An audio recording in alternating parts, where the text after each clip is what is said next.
Hello guys, welcome back to the channel. We are today discussing solo leveling chapter 131, and I am the manga man. As always, all links to chapters as well as this review will be available in my Reddit, and I'll leave a link for my subreddit in the channel below. And please, uh, like, comment, share and subscribe.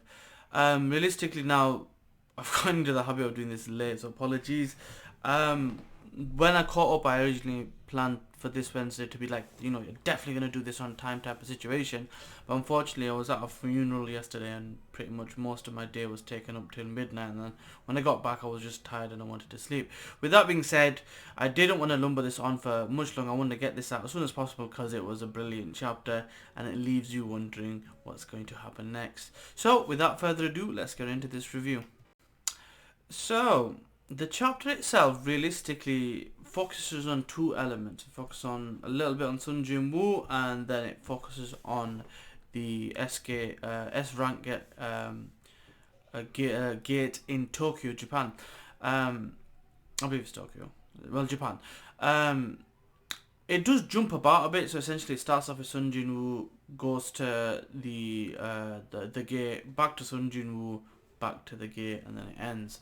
So to make life a little bit easier, I'm going to combine the stuff that happens in Tokyo and then bookend it, I guess, with the Jin Woo stuff, if that makes sense. So it starts off, and basically people are outside the gate, the double dungeon gate that Jin Woo is at. So they're wondering, oh, what's happening? The rescue squad went in there with a load of S-class hunters, sorry. And if it's been an hour, if we'd have basically gone in there, we'd have probably got demolished. And at that point, they start coming out. A lot of people are injured. Sunjin was there as well, and there's about 20 people dead.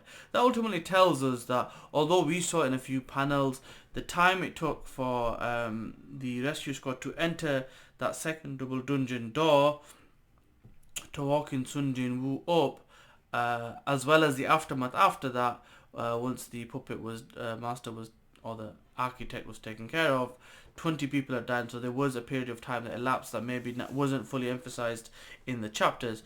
And then you get this whole kind of situation where they're wondering how did you know about this, and he's trying to explain his powers, but he can't really give out too much information, so they don't really understand. And Chine basically asks, are you okay? And he goes, oh, just a little tired. And then he collapses as he's saying tired. And that's pretty much where that section ends, and then we'll kind of cover what happens afterwards. And then we kind of move on to Tokyo. So they're making all the preparations in Tokyo. They basically are bringing a ton of mana crystals, because that's what Yuri needs to back up his barrier. And they've got the army there, they've got members of Draw Sword Guild there as well, and essentially it's all there to witness what's going to happen and what the next steps are. Yuri is like just arrogant, as cocky as ever. He's saying, oh, where's all the other S-class people? Essentially what's happening, from my understanding, because there's all these different portals opening all over the world, these gates, that this is kind of like the big thing now. So this is going to be like the world-changing event that's happening right now. And basically, while this is going on, Yuri detects someone, and he doesn't say it's a person, so I'm assuming it's a monarch, or something that's like a beast in his eyes. And he basically says, oh, I didn't say it was a human. And it looks a bit like Jin Woo. So I'm assuming it's one of the monarchs. It could be his father. I would have to really look it up, but it also looks a little bit like one of the characters that came out of the portal earlier on. On Jeju Island. It looks like the beast guy from there, but it looks more like Jin Woo's dad, so I'm assuming it's him. And he says a predetermined tragedy in the translation. So this is something that's been planned out before, and I'm assuming all the weaker gates were like tests.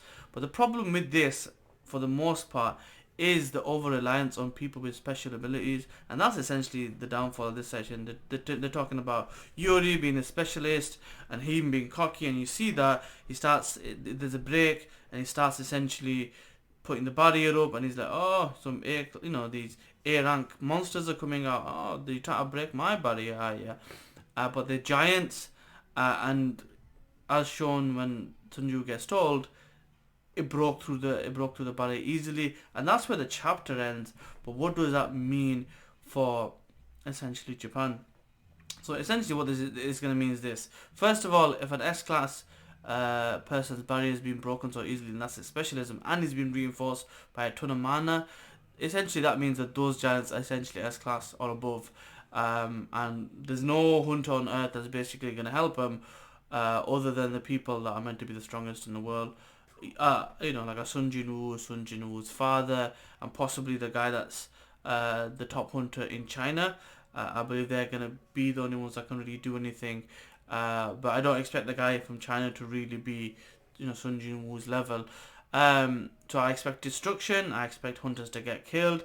I expect people to die. The reason why is because it's taken 3 days for Sun Jin Woo to wake up, and that's a lot of time for them to wreak havoc, essentially. That being said, moving back to Sun Jin Woo, he eventually wakes up for his vice captain to be like, "Oh my god, I thought you died," and then he wakes up, and the first thing he's saying is, "What happened to the other gate in Japan?" And you see the kind of sad look on the vice captain's face, which ultimately tells you something bad has happened. So there's been a lot of destruction. There's going to be a lot of deaths, and I'd be surprised if it's if they haven't subdued them yet. And then Sun Tzu maybe has to go over. I haven't read the the light novel chapters to ruin it for myself, so I'm only speculating here. But that's what it looks like. It looks like a lot of destruction. I'm not sure if they've dealt with it, but it has been 3 days, so hopefully they have. Hopefully people have came in and dealt with it. If not, Sun Tzu needs to pop over and do his thing.